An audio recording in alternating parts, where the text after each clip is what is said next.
Hey guys, welcome back to the Countdown. I'm Cam, this is Hunter, and today we're going to be jumping in. We're going to talk about the NBA playoffs, talk about the NHL. We're going to be talking about the NFL draft and talk about Shadur Sanders, give a little bit of team grades. We're not going to give like a ton of team grades. We're not talking about everybody, not all the NFL teams. We don't care. We're going to talk about, we're going to talk about how Hunter feels about the Titans draft, how I feel about the Steelers, and then everything about, some of the other teams we'll highlight on. But best and worst matches or underdog matches. The NBA playoffs. New York Knicks. The NBA playoffs going on. First round. There's a lot of competitive matches going on. A lot of competitive series. I think NHL's a lot more competitive throughout the first round. But the NBA's got its quirks. Got a couple matchups that are competitive. Ones we'll get out of the way. Thunder knock out the Grizzlies Saturday, April 26th. They swept them 4 games over. And by the way, the Grizzlies were up 22 points in Game 3 against the Oklahoma City Thunder and still lost. They blew it.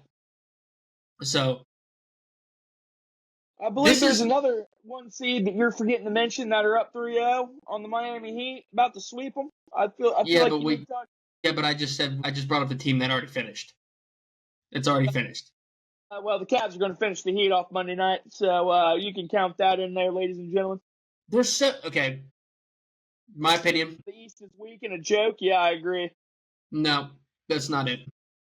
The play-in tournament. This is where it becomes a waste of time, in my opinion. I don't care if the Memphis Grizzlies almost beat the Golden State Warriors. I mean, in the play-in, they don't even compete against Oklahoma City. I mean, the Thunder beat them down. That's really what they did. And there's no fun watching that. And everybody can say, and here's my other problem. Everybody could say, the Bulls or, whoever was in the East, right? The Bulls and the Heat, the 9 and 10 seeds, this gives them an opportunity to play in the playoffs. So what? So they get knocked down? And if I'm positive, by the way, they had losing records by a lot. The Mavericks and the Kings, who were in the Western Conference at the 9 and 10 seed, didn't even get to play in the play. They played in the play-in, and then the 2 teams that were the 7 and 8 were already in the playoffs. The Memphis Grizzlies were the 7th seed originally. They became the 8th seed, and then so the Golden State the Warriors went from the 8th to the 7th seed. Yeah, they just the two teams that were already in the playoffs to begin with are in the playoffs. What was the point? So you're telling me that Dallas or Sacramento would have been entertaining versus Oklahoma City? Nah, that'd have been a complete blowout. And listen, my point is, the play-in tournament did no justice. It does no justice. No. It'd be the same thing with you guys. The same with you guys. You're playing Miami. You'd have been playing Atlanta. What's the difference? Donovan Mitchell's not even balling right now. Like, Donovan Mitchell, the last 2 games has been like... Darius Garland didn't even play in Game 3. Yeah. Mitchell had 13 points. Garland didn't play. We still beat the Heat by 37 points. Like, what is the point of this? Why are we playing the Heat? The Heat were dog water. They were a 10th seed in the East. And you should be playing Atlanta. What's the point? Because, Trae Young is the only guy on Atlanta now. What's the point of playing? Okay, this is my opinion. This is where me and you and a couple of our friends don't get along at. Because what is the point of playing 82 games if I have to play 2 more games to get into the playoffs? That's stupid. Why do the Chicago Bulls and the Miami Heat deserve a chance to play when they couldn't get it done through 82 games to make the 8th seed? What's the point? Why did Atlanta and Orlando battle so hard to make the 7th and 8th seed and not have the opportunity to play in those seeds? I'll give the Magic that. They did win a game against Boston. So a fully loaded team of Boston too, by the way. So I will give them that. At least the Orlando won a game, so it's probably going to 5. I'll be shocked if it goes past 5. To be honest, it's not going past 5. I didn't figure. But at least the Magic won a game against the Boston Celtics. But you get my point. Playing stupid. I agree. The play-in's useless. And the regular season tournament, too, stupid, too. While we're on the subject, they're both dumb. I give that one a slight pass. Because here's the reason. And I give the NBA a little bit of credit because the regular season is boring. It really is. The regular season's boring. And Fix that. what? Quit making players rest. Play them. Kobe and MJ never sat and rested. I don't even think it's we could say that, but SGA, like guys like SGA, they play. Jokic plays. There's a lot of guys that play.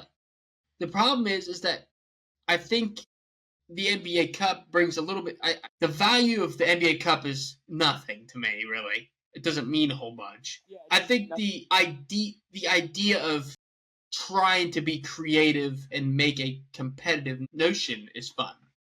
The MLS does it too. The MLS does it too. Do you know how to make it more competitive? Let them play freaking defense. That's how you make it more competitive. This is not a foul. That's not a foul. The Knicks and Bulls, the Knicks and Pistons has been a fight. I told you that was going to be a series. It's going to be a gritty, gutted out series. I told you that. Okay. You told me you said let's do underdogs. The underdog series. Knicks and Pistons. That's a great series. That's going to be it's an underdog series. It's a great series to watch. Lakers and Timberwolves. Timberwolves is my call. I am Lakers and Timberwolves. I am shocked that the Timberwolves have won game 1 and 3. I am very shocked. Nuggets and Clippers. That's another one of my favorite series. And Rockets and Warriors. I will add the Rockets and Warriors in there. I'm going to be blatant honest with you. It's been physical with the Rockets and Warriors. If you look at the west side of the playoffs compared to the east, I would rather watch West basketball. I would rather watch the West. The only good series in the East, well, there's 2 out of 3, but still. I mean, the only 2 series I like in the East are the Pacers and Bucks. And that hadn't even been a series, really. You're the best series in the East. You and the Pistons. Oh, yeah. Like, it's not even. The West, 3 out of 4, dude. 3 out of 4 matchups are where it's at. Oh, yeah. The West has been great. Just isn't. The East right now is 1 for 4, in my opinion. I give the Bucks credit. They at least won a game. So yeah. They made this series competitive. Here's the problem, though. But if they tie it up, I switch my answer to 2. If they tie it up, then I'll switch it. Well, here's the other problem, though. I mean, if you look at Game 3 between the Pacers and the Bucks, Gary Trent Jr. had 37 points for the Bucks, and he made 9 threes in that game. I've been at all series. Where he at? And Giannis had 37. Dame had 7. Dame had 7. Bobby Portis had 10 off the bench, and hold on a second. AJ Green had 12. What about Beasley? Or is he still there? No, Beasley left. Beasley's on Detroit now, isn't he? Yeah, Malik Beasley. He's at Detroit. Yeah, he's in Detroit. Kuzma had 9. Ew. Brook Lopez had 0. But they won the game. 7. And they won the game 117-101. And the Pacers had Siakam had 28. Nesmith had 18. Nesmith had 14. Halliburton had 14 and 10. He almost had a triple-double that game. Holy crap. And Obi Toppin had 10 off the bench. What I'm saying is it took 9 threes and 37 points from Gary Trent Jr. to overcome Indiana. I am shocked that Dame only had 7. And Brook Lopez putting up a goose egg? I've never heard of that. Brook Lopez usually at least gets... And he only had 2 rebounds. Brook only played 15 minutes, though. Okay, now that makes more sense. They had Bobby Portis in there for 32. They're putting Portis in there more than Brook, is what you're telling me. Okay, they're making the switch. They play Bobby Portis a lot more that night. But, I mean, does it have potential to be a very competitive series? Yeah, it does. It does. But I'm gonna say it. If Dame don't get it together, they're not winning this series. They can't win without Damian Lillard. They can't win without Damian Lillard. No, they need Dame. They need Dame time. And Mitchell needs to get his stuff up with the Cavs. But this round, he can take a pause. Lakers and Timberwolves, though, I mean, Ant-Man is unbelievable. Okay, I have to say this. I saw a TikTok clip of them two making jokes being buddy-buddy, and I'm like, we compare you to Kobe? We compare Ant to Kobe? compare Ant to Kobe now. We call Ant Jordan, right? We people have talked about the comparison. After what I saw on TikTok, don't you ever tell me Ant's Kobe Bryant or MJ. Don't ever freaking tell me that again in my life. What'd he do?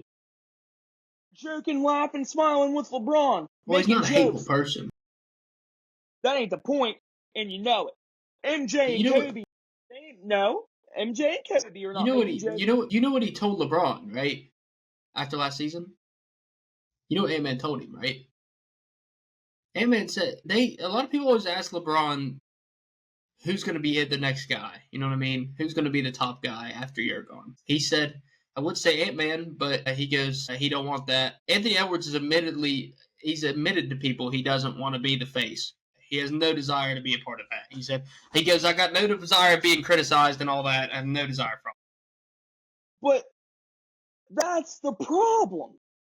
What you saw between him and them, LeBron joking, smiling, that's why the league is not competitive, because no one has that competitive gene that Kobe and MJ did. You tell me Kobe's out there with LeBron and he's smiling, laughing, making No. jokes? No. Kobe's out there going, you're going down. I'm gonna take you out. You're done. And you think Michael Jordan's doing that? No, Jordan's like this. He's ignoring him. Jordan's looking at him like, no. If you're looking for that type of guy, that's Jokic.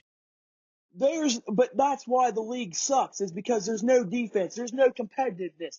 It's all buddy, jokey, laughing. The competitive edge that we need in basketball and the physicality we need in basketball is not longer there because people baby the players. Well, Them getting paid millions of dollars has changed the narrative in the game. And we need to get a cap in here, and I say cap, which I mean a actual cap worth a crap, to fix it. Make them earn their money. Don't pay kids off potential. That's another problem. That's creating bad work ethic in sports. You're paying kid off potential. I You, mean, there I are just there are players in the NBA that are like that. I've heard of a couple. Giannis, he's not well liked by a lot of people, by a lot of other players. He doesn't talk. He doesn't work out during the summer. He doesn't work out the teams. He doesn't do any of that. Like Giannis doesn't do any of that. And he doesn't really talk to anybody, so to speak, when they're in the playoffs. He talks to his teammates. He doesn't. Jokic is kind of the same way. Luka is a little bit the same way. Luka doesn't talk to anybody. Luka will talk. Luka will just yap, but he doesn't. He doesn't really. Not really friendly with people. And this is where the narrative changes. Back then, you were respected for it, right? Like MJ and Yeah. Kobe. You feared and respected them boys for doing that. Now, you're hated. Why? Because now we're all buddy. It goes back to softness. It goes back to the league being weak. And that's why the NBA is no longer fun for a lot of people, because you took the two things away that made basketball great. Competitiveness, and you took away defense and physicality, and now it's soft. This Knicks and Pistons series is hateful, though. Oh, yeah, you guys don't like each other. The competitiveness throughout this series it's physical, it's nasty. I do wish Cade had one guy with him. I do wish the Pistons had one other guy besides Cade Cunningham. Well, they have Jaden Ivey just hurt. We'll say this. If you gave Anthony Davis and Cade Cunningham in Detroit, now that's a duo right there. I'm just saying. Yeah, but the likelihood of that happening is 0 to none. Surprised Anthony Davis goes bye-bye from Dallas real quick, especially with that injury already and all the games he's missed and the short time he's been there. Nico can't afford to. He can't afford it. His job can't afford it. The GM of Dallas, whoever that is, he needs fired. Nico Harrison. He's done. Yeah, he's done. If you would have told me that we're trading Luka for Anthony Davis, I would have been like, get out of my office. You're fired. What? That is stupidity. Get out. Don't ever say that to me again. You traded Luka Doncic. You traded Luka. Why do you have a job? Fans don't even want him breathing. Which I don't blame him, because I'd be pissed too if they sold my guy, my star player. I'd be mad too. He was trying essentially creating a big three with Anthony Davis, Klay Thompson, and Kyrie. Old guys with old dudes. So you want the three old guys. You want the three stooges, but you don't want the young guy. Okay, that makes sense. Yeah. Do you know also what he said before we switch to the other segment? What? He literally said, I didn't know how much Luka meant to our fan base. And I'm like, You can't be that stupid. Like, you can't be that stupid. Like, for you to say that is blasphemy. That's just dumb. I'm like, and that's why I feel bad for you Mavericks fans. We have any Dallas Maverick fans out there that watch this show? I'm sorry. I'm on your side. Okay? I know what it's like for your organization to be stupid. My organization drafted 2 worst number 1 picks of all time. Anthony Bennett was 1. I wanted to kill myself. I wanted to commit suicide after watching that. That was terrible. I've been on that side of stupidity. It ain't fun. So yeah, my support. Well, NBA playoffs are going on, and round 2 is going to be really interesting of who the matchup's going to be. My prediction will be Knicks and Boston, and in the Eastern Conference, it'll be the Pacers and the Cavs. And then for the Western Conference, it's going to be Oklahoma City and I don't know. I want to say the Golden State Warriors, but I'm not sold completely on Golden State making it. And then it's going to be the Wolves versus I'm going to say I think probably the Clippers. Okay, so me and you are basically on the same page then. I think the Clippers are getting out of the series with a win. I get it. They lost. The Nuggets were up by 20-some points and they blew it, dude. Like that, even though the Nuggets won by the scrape of their teeth, the Clippers proved who's got heart and grit in this series. And a healthy Kawhi Leonard, I mean, dude, he's hard to beat. I mean, he's defensive. He plays defensive. Listen, that's been the only knock. You know what I mean? That's the only knock on Kawhi. If he's not hurt, if he's never hurt, he's one of the best players to ever live. Really, I mean, his playoff competitiveness is through the roof. You know what I mean? The dude is fun, and I hate to say it, he does when his style of game and his ball looks like Jordan and Kobe when he's out in the playoffs. He looks just like him. Ant looks like him too, but he plays like him. He's competitive like him. That's why I want the T-Wolves and Clippers. I want a healthy Kawhi versus an Ant. That's the matchup right there. That's something we need popcorn for, because I want to see Kawhi versus Ant. But so here's how I think it will go. If the Rockets win, they're the 2 seed. They would play the Timberwolves.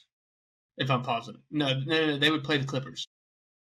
The Rockets would get the Clippers, and I think the Oklahoma City gets the T-Wolves. If the Warriors win, OKC gets the Warriors.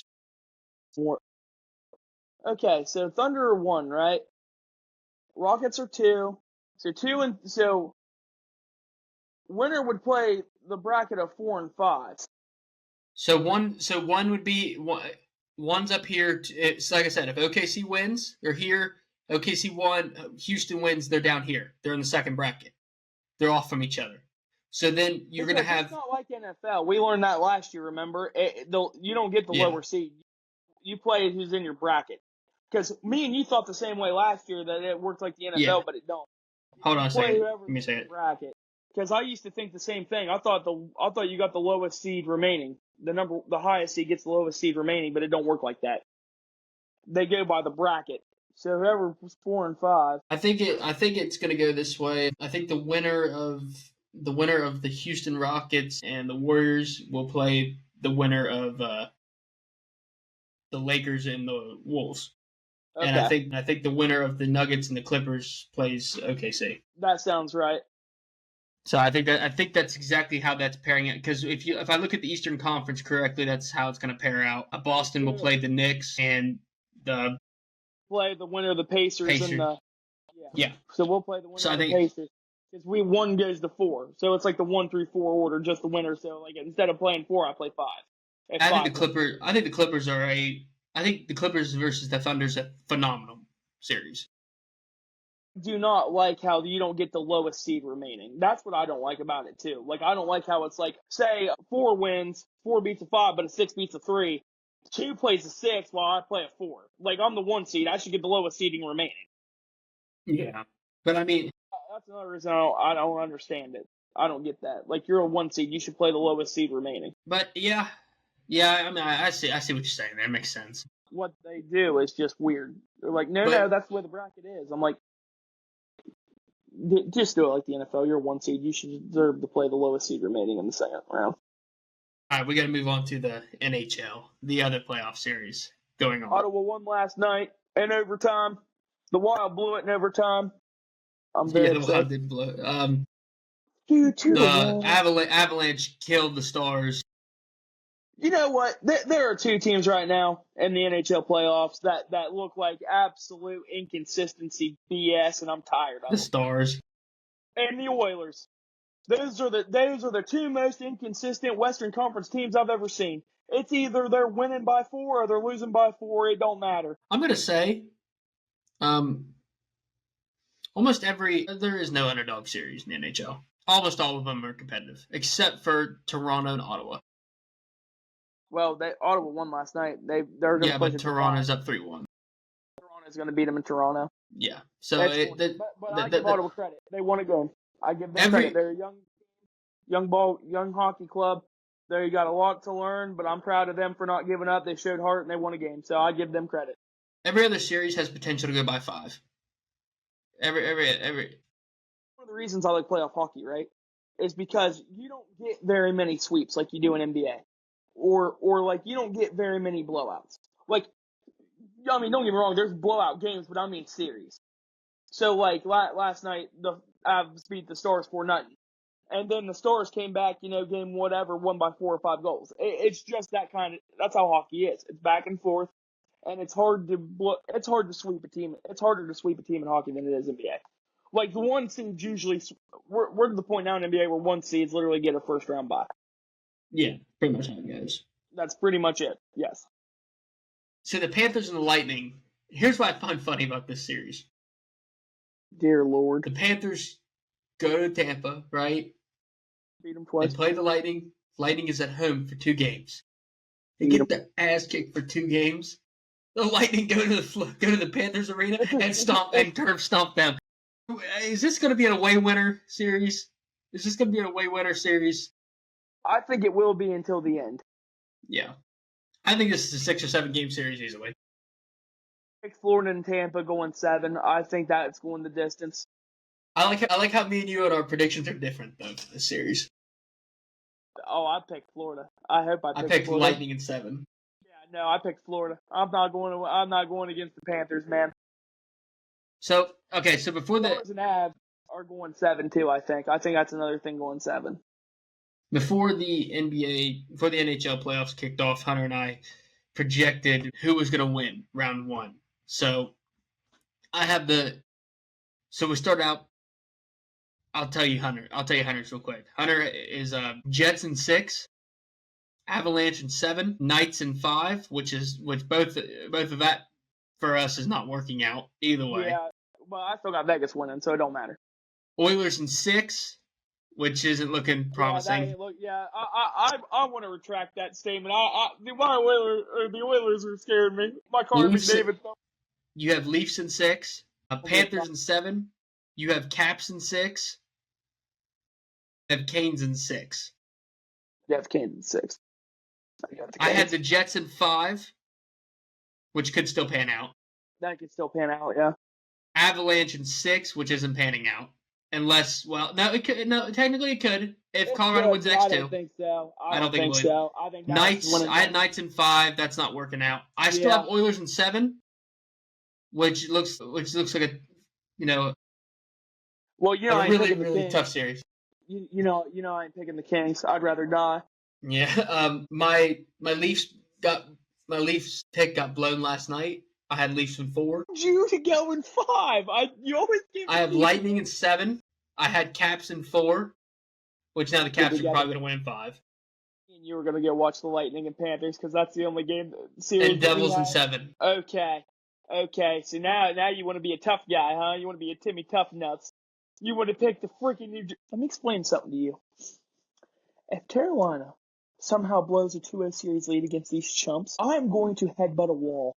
It's a 2-1 series, by the way, but because the Devils won the other night. Not at 3:30, it won't be. 3-1, baby. Kane, storm coming. Get your umbrella.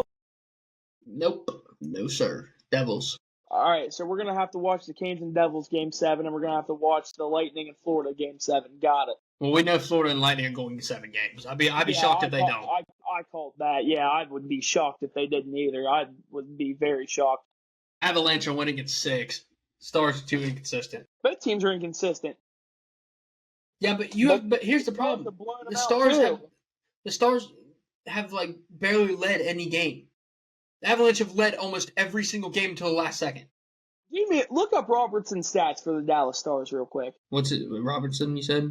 Yeah, I think he's 21, number 21. I forget his first name. I know he's Robertson. Yeah, Jason Robertson. Do you Yeah, want to know his season stats or just for the series? Playoffs, just the series stats. And I'll tell you if that's the reason they're losing or not. I'm usually good at this. Huh? I'm usually good at this to see how well or bad he's doing. I'm trying to find the playoff stats. Let me see playoffs. Okay, Here we go. What the heck? it just gives me his career stats. Well, that's lame. Yeah, it gives me last year's stats, but it doesn't tell me this year's stats. All right, hold on. I'm sorry. Out what he. I'll figure out what he did. So, Jets are up 1-0 against the Blues. Ooh. Whoops. Okay. So Robertson has not done anything. That'd be my essential point. Yeah. Ben and Seguin, ouch. Yeah, because if I was positive about this series, when I look at the score lines, I think he's got like maybe a couple assists that I saw maybe. Other than that, Robertson hasn't done anything.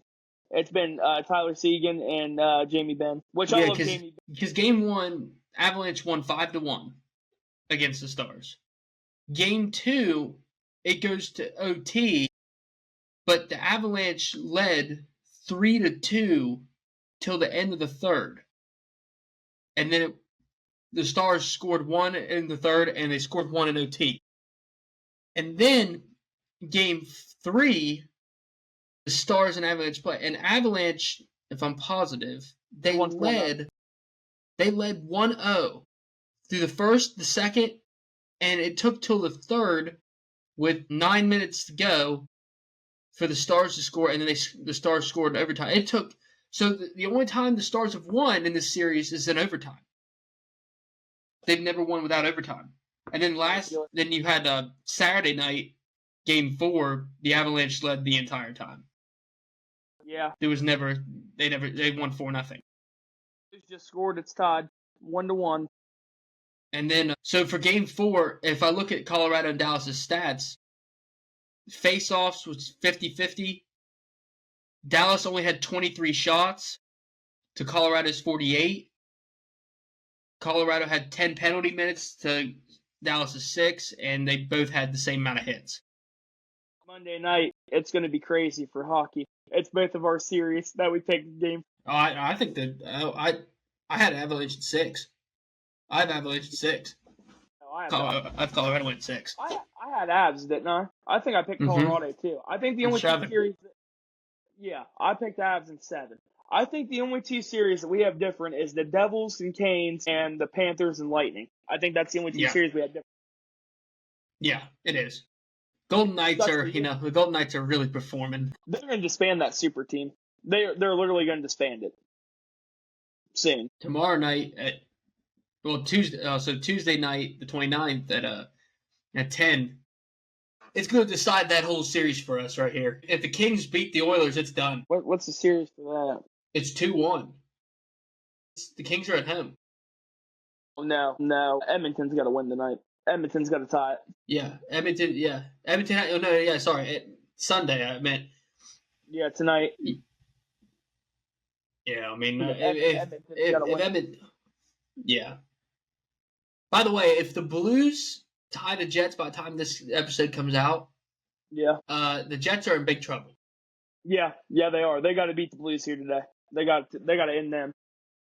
I think the series that are for sure going in 5, I think the Capitals take the Canes out in 5. Yeah, I think the Canes got their best run the other day. Oh no, if the Canadiens win today, though, wow, that's crazy. And I think the Maple Leafs they're not allowing Ottawa to do that again. No, they're going to win in Toronto. They're going to win on home ice. They're going to end them in 5. I think Washington. If the Wild beat the Golden Knights, that's going to be insane.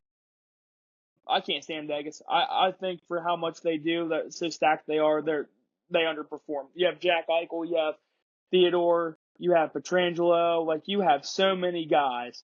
Stone, you have so many dogs on that team, and yet you can't even play defense. It's insane. Oh, it's going to be fun. Time to talk about the NFL.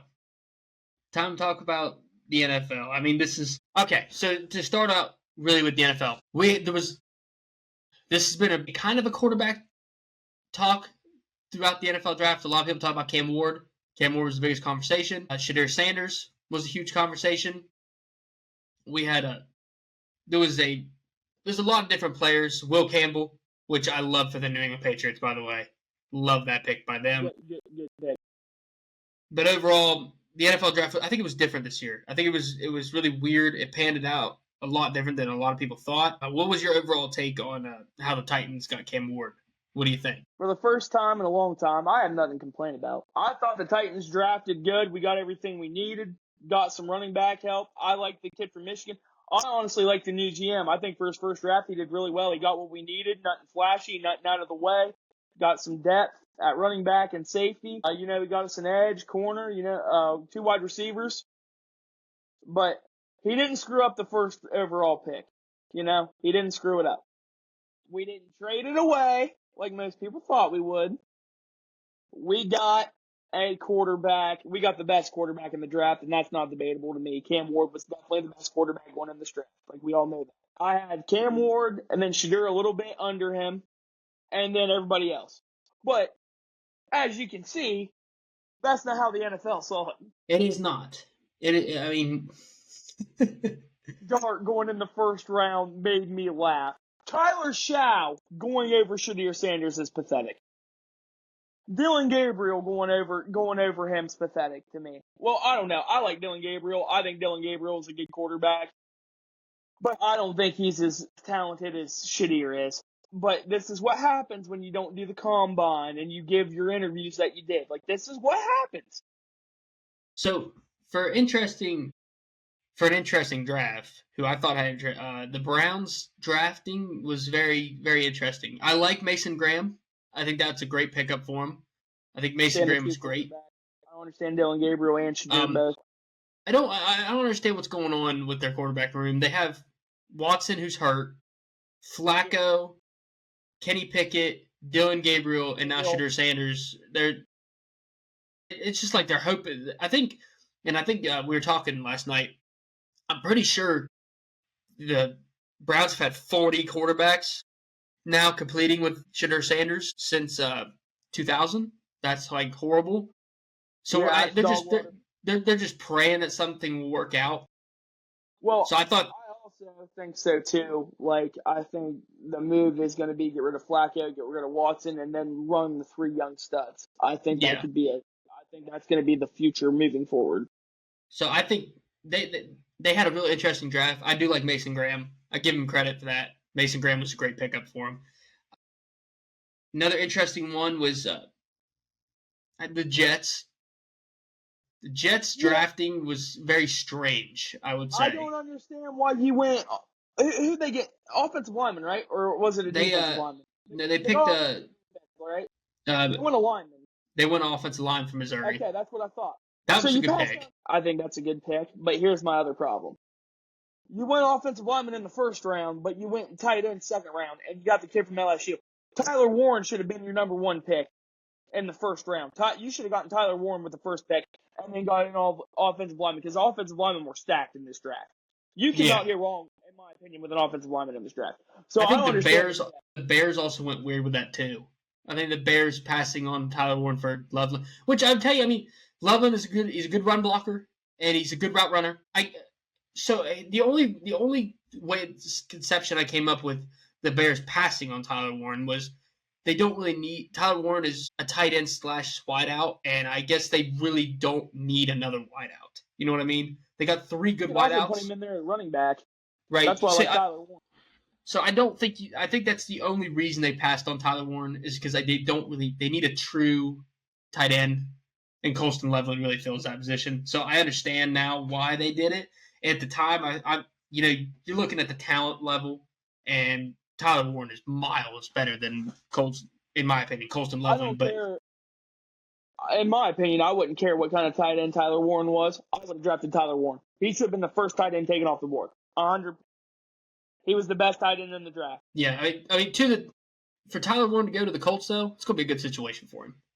He'll be good in Tennessee. It'll be good in Indianapolis. I guess the Panthers getting McMillan in the first round. Panthers went offense. I think the Panthers had a great draft. They want to help Bryce Young. They want to help boost that offense. So I give them credit. I think the Panthers had a good draft. I think the Patriots had a good draft. I think the Titans had a good draft. I think the Browns had a decent draft. I wouldn't say great, but it wasn't bad. The Browns were mid to me. They had a mid. I think the Eagles had a solid draft. Yeah, the Eagles had a good For draft. where they were. I think the Steelers had a good draft. I don't think it's great, but I do think the Steelers did good for what they did. I'm okay with them. I'm okay with Pittsburgh not taking Shedeur based off of what they got. So Derek Harmon, I didn't understand him at first, but they said he's got potential to be a Cam Hayward, to fill a Cam Hayward spot at some point. I really thought you guys were going to take Shadir Sanders with your first overall pick. Caleb Johnson, I love that pick. The Steelers have had a real problem in the last couple of years finding a solid back, and Caleb Johnson is a fast back who hits the holes perfectly. It's exactly what Arthur Smith's offense is, and so it'll fit his offense. We don't need an Ashton Jeanty or somebody who's trying to juke and do all this crazy stuff. We need somebody who's hitting the holes and going to run. I think you guys should have got Cam Scatterbo. Cam Scatterbo went to Giants, didn't he? Yeah, in like the 5th or 6th round. A positive? Yeah. Yeah, no. Yeah, but no, also, well, Cam dropped that low because of his lawsuit he's in. Because he was in that lawsuit for a while. But I like Caleb Johnson. I like Jack Sawyer. It's a good end. Jack Sawyer was great at Ohio State. So that's a solid pick for us. I was real happy. Will Howard, here's the deal. Is he the most athletic guy in the world? No. Is he the most talented quarterback in the draft? No. But who do I compare him to a little bit? He's similar to Big Ben in a lot of ways. He's a big quarterback. He's a big quarterback. Big Ben early on in his career could move out of the pocket if need be. He wasn't the most mobile guy, but he could get out if he had to, that's what Will Howard is. And Will Howard can throw the ball. He's accurate with the football. He's smart with it. So if you want to say what he compares to, it'd be Big Ben a little bit. That's who he compares to, and it could benefit us in the long run. It really could. Yeah. So I'm not completely mad about it. And Will Howard's walking into a good situation. I mean, he's walking in with DK Metcalf and George Pickens at his 1 and 2. Freiermuth at his tight end. And Caleb Johnson coming out of the backfield. So he's got talent around him. He's going to have some talent. So as long as we can figure out how to blend that talent, the Steelers will be just fine. The only thing I hated the Steelers passing up on, and I know a lot of people did, was Will Johnson, because Will Johnson is a solid corner. He's great. Arizona had a decent draft. They did too. They were sleeping a little bit. Yeah. Arizona sleeps a little bit. Did really good. You know a team that I didn't like's draft was Dallas. I thought the Cowboys did not do well drafting. I see what they did in the first round, though. Apparently, Dallas, outside their first overall pick. I mean, I know they went off. Yeah, but then they got like weird and did all kinds of like other. I'm like, what are you doing? The Cowboys, they really wanted McMillan. McMillan was like, there was a couple people they really, really wanted, and they just lost that opportunity to get him. You know what I mean? McMillan was the guy they wanted to go on the other side of CD. That's who they were gonna. If I'm positive, that's who they were gonna go with. But Tyler Booker, he's a good offensive lineman, and Dallas is trying to build the Great Wall again. You know what I mean? What they had with Emmitt Smith at one time, they're trying to rebuild it, and so that's who they went with. But yeah, then the second round they went with an edge rusher. Then they went with a corner, a running back, and Jaden Blue, who I have no idea where he's even from or who he plays for. A linebacker, offensive tackle, DT, another running back, and then DT. I don't think the Cowboys had an outstanding draft at all. Either. I thought it was like C to D range. I think they're. Go ahead. Dolphins had a draft too. I didn't think the Dolphins did anything that great. Let me see. Hold up. Because I can't remember who everybody got. But the Dolphins, who did they? Let me see. I don't think it's bad, but I don't think it's great. I think it's like a C range. I'd say anything with a C. It's what I would say. I don't think it's like changing or anything. I think it's like that. I mean, it's not the most stellar group of guys. Right. I think the Bengals had a pretty solid draft. I really did. I would agree. I think the Bengals did really good for what they had. Yes, I think the Bengals did really good. I think they prioritized defense, and that's really what they needed the entire time. But they're losing defense left and right. Your offense is set. Yeah, I think prioritizing defense. You know, offense is probably a couple linemen. That's it. Other than that, you don't get offense. I'll tell you who I also thought had a really, really good draft would be the Baltimore Ravens. So the Ravens had a great draft. The Ravens had a great draft. The Ravens have a great draft every year, though. They really I feel do. like the Ravens drafting is just awesome. Malachi Starks, that's a great pick by them. That's an awesome pick. It can't get much better than Malachi Starks for them. They needed a safety, and the problem is Kyle Hamilton's not primary safety, and that's who they were playing last year. He's more of a backer, I would say. Or They had him playing out there because they really needed him to, but Malachi Starks is going to fill that position and really put Kyle Hamilton where he needs to be. Kyle Hamilton's a skinny linebacker. Let's be honest. He's a dog. Yeah, I mean, I thought the Ravens had a good draft. I thought the Minnesota Vikings had an interesting draft. I didn't think it was the most killer. I would say theirs is probably like how I view the Dolphins and the Cowboys. Probably like a C minus somewhere. What I question the most part is, I The question Giants? the Chargers first round pick. Hampton's a great running back. I think, and he was one of my favorites coming into this draft. He's not a first round pick. No, I think he's first round. I just don't think I don't think he is a Chargers pick, especially when they just signed Najee Harris. Like, yeah, I don't understand that. They could have done more, I think, and I think defense would have been something they should have went with on the first round. I think defense would have been helpful to the Chargers. Like that, Will Johnson would have been perfect for the Chargers, in my opinion. Yeah, or at least somebody else. You know what I mean? Yeah, I think Will Johnson would have been a great first round pick for the Chargers. Malachi Starks would have been perfect for them. Yeah, it just Josh Simmons might have been good for them too. Really, right? I mean, Kansas City kind of landed a good one with Josh Simmons at Ohio State. I don't know, man. The draft is what it is, right? Some of these players will pan, some of them will really, really not pan at all. So you'll find this funny. I have Ryan watches this, by the way. So Ryan calls me before the draft, right? For those of you who know, Ryan's my older brother. He's a big Raiders fan. He's a diehard Raiders fan. My father was a Raiders fan, so it's a family thing. I straight away. Me and my brother Kyle were straight away. We're not Raiders fans by any means. God no. So, anyways, Ryan calls me before the draft, like a couple, 3 hours, 4 hours for the draft. He goes, "We don't need Genty. We don't need Genty. We don't need him." So I call him during the draft, right? And the Raiders are about to pick. He goes, "Screw it, get Genty." I said, "Now you are complaining that running backs are the cherry on top of offenses, and you don't need a running back to build around. It's a down the field game." And Ryan goes, "We got Genty. I'm not mad at it." I said, "You called me 3 hours prior complaining about getting Genty, and now you don't need a running back to become your whole offense." I don't know how I feel about him, really. No, Genty's a dog. He should have won the Heisman. The fact no, I'm saying he's a great college back. I just don't know how he'll pan in the league. Well, I don't know. I think he'll be all right with another team. We know how the Raiders draft. Not good. Raiders are bad. Yeah, I mean, I think the Raiders probably could have gotten somebody else and drafted later on for running back. I don't think they needed Genty. I don't think anybody really needed Genty. Genty's a good back, but he's 5'8". He's small. So, I mean, it's easier to get hurt, but I don't know.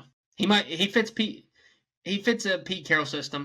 That's why I have faith in Pete Carroll. If Pete Carroll was not in Vegas right now, I would be like, "What are you doing?" But Pete Carroll knows what he's doing. He's a football genius. Look what he did for Seattle, being GM and stuff. He got him the right pieces. I would trust. If I'm a Raiders fan, that is the only reason I trust him, because Pete Carroll knows what he's doing. Pete Carroll is one of the few people in the history of football that can coach at both levels. College, pro, it don't. Speaking of the Seahawks, I love that Jalen Milroe one. Oh, that's a good fit for Jalen Milroe. That's a great fit. For McDonald, who was with Lamar Jackson for a while, who understands how Lamar Jackson, you know what I mean, progressed, got better. Jalen Milroe, that's the closest player he's to, and in comparison, and that is a perfect situation for him. That is beyond perfect. I think Jalen Milroe fits really well with Seattle. So the only other place Jalen Milroe could have fit, I thought, was with Pete Carroll. I thought that would have been the other person to fit with. Did not have been a good fit for him. I am glad he did not go to New York He'd have been so bad with the Giants. Dude, that was my biggest shock. Was that when they got the trade in the first round, they got their second first round pick. I thought they were going to go Shadir because they talked about wanting him in the offseason. That's all we heard. Shadir the Giants. Shadir the Giants. I thought, here's your chance. And they get Jackson Dart, and I'm like, what? By the way, quick point. I was like, what? What are you doing? Cowherd brought this up, right? And he brought it up with what I told you yesterday. We were talking up.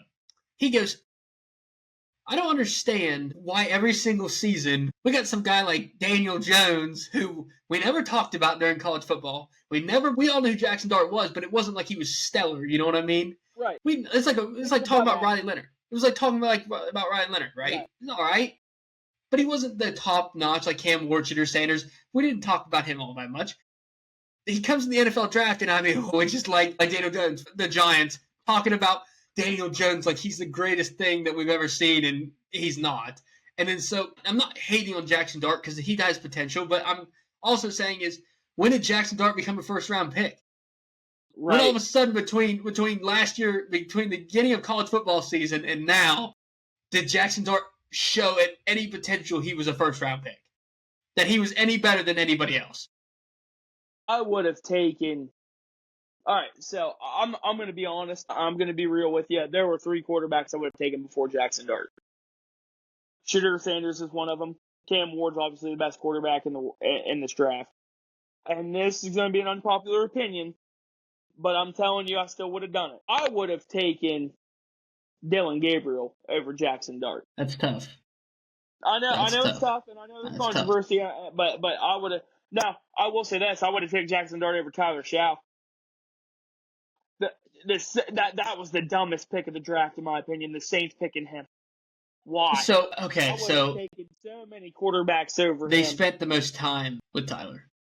They scouted Tyler more than any other quarterback in that draft. Doesn't mean you still draft him. I don't care. That's just dumb. Like I'm not. They liked him. They liked him more than anybody else. I'm not taking him over Shedeur Sanders. I'm not taking him over Dillon Gabriel. I'm not taking him over Jackson Dart. I'm not taking him over. Heck, I would have picked Quinn Ewers over Tyler Shaw. Let's be real. Dude, well, the Saints had an opportunity to get Jackson Dart, and they passed on him. Quinn Ewers, I remember this. He was supposed to be like the number 1 quarterback of his draft class when he went or whatever. And then he got hurt. And then we saw him in Texas. The decision-making's poor. He fell all the way to 6th round with the Dolphins. 7. Oh, he went 7th? I thought he was 6th. My bad. Oh, 7. That's even worse. Yeah, I'm pretty sure it was 7. Could have had him. But they got Cam Miller from North Dakota State. Didn't Jordan Love come out of North Dakota State? He came out of Utah State. Jordan Love did. I knew he came out somewhere small. Yeah, State, yeah. All right, last topic. Last thing to talk about is Shedeur. Oh, God. The fall of Shedeur Sanders. Here's what I want to say about it. Talent-wise, IQ in football, I think Shedeur Sanders is top 10, possibly a top 5 pick. I mean, he really in the NFL, just based off his talent and based off his ability to play football and his IQ of the game, I think he's top 10 easily. What got in the way of Shedeur Sanders is, which I call it, is the Deion effect. This is if a lot of people today don't know and don't remember ever seeing Deion before he went pro. Deion was cocky. Deion was he was better than everybody else. He showed up to the combine, ran the 40 and left. He walked in the building, ran the 40, ran outside the building. His driver drove around the building and picked him up at the combine. He just walked into he did the 40, ran through, and then went and left. Didn't stay for anything else. Deion was one of the best corners to ever play. He played multiple sports, but he was cocky and he was so full of himself. But he had every reason to be because he knew he could do it. And it's part of the reason of what Shedeur Sanders has been grown up with. Here's the benefit of Shedeur Sanders. He's done nothing but play quarterback for his dad his whole life. He's done nothing but learn from his dad his whole life. So yeah, he's going to have an ego. He's going to have a sense of personality a personality that's a top notch because that's who his dad is, and his dad has also pushed him to kind of be that way. And you think about it, the amount of knowledge he has gained throughout the years of being with Dion. Shadir's going to challenge everybody else because of his dad. He's going to challenge everybody's football intellect because of his dad, because of what he's learned from his dad, how he succeeded with his dad, where he has come throughout his career with his dad, and all the knowledge of the game because of his dad. All this stems back to Dion, but at the end of the day, the league wants Shadir to be humble. Right. Well, I'm just going to say this. Nobody complained about Baker Mayfield coming in the league when Baker Mayfield had a big attitude, when Baker Mayfield had all this ego. Now, Baker Mayfield got humbled throughout himself and learned from himself, but he's still that same guy if you really look down to it. Baker Mayfield is still a guy who's got a big ego and believes in himself. There's been multiple athletes that have come in throughout the league. Big ego. Jamar Chase has had a big ego. Justin Jefferson has a big ego. Well, those guys won a championship. Give them credit. So you got to regardless of the point, they've got a big ego. Well, I agree. I'm just saying, at least they have reasoning to why. Cam Ward's got a huge ego too. Cam Ward told everybody in the training combine videos, "I'm generational." He said, "I'm the generational talent," and that everybody got mad because Shadir said him and Shadir are close. People don't get that. Him and Cam are really close. He goes, "I'm generational," and Shadir goes, "Well, I'm legendary. If you're generational, I'm legendary." I mean, that's who they are. You know what I mean? My whole thing is, yes, Shadir has an ego. Okay, like I get that, but character is a big thing in the NFL. I get it. But like you said, look at Johnny Manziel when he came in. Remember, like all that. Do I understand why people did it? Yes. Do I think Shadir Sanders should have fell this far? No. He got he got blacklisted. Exactly. That's exactly what happened. Exactly. They made an example of him. They made an example. They blacklisted Shadir because they knew about the interviews and all the mouthing and the talking and all that. They made an example. They knew he was going to get drafted, but all the GMs proved, like, hey, you haven't done shit in this league yet. Simmer down, kid. We're going to teach you a lesson. That's exactly what it was. Now, do I think Shadir Sanders should have dropped that far? Absolutely not. I also think that he didn't deserve to get blacklisted. No, that's fair. I don't think he's as great as what he is. I don't think it's fair to do that to him. But no, it's at the end of the day, I believe in what's right, and that wasn't right. You should not have blacklisted a kid because that makes him look like bad, and that makes him look like he's not fully worth what he thinks he's worth. You kind like don't get me wrong, you got your point across, NFL. You did. You got your point across. You made him feel small, and you humbled him a bit. But here's the thing: if I'm Shadir, you know what I'm thinking? Vengeance.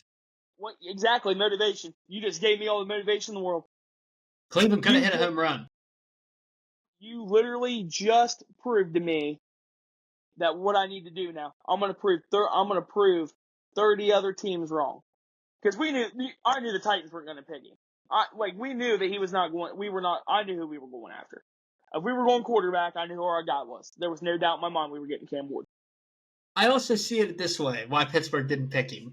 Okay, Pittsburgh. A lot of people outside of Steelers fans and Seahawks fans are going to know this too. The Steelers are in for a rough road next year.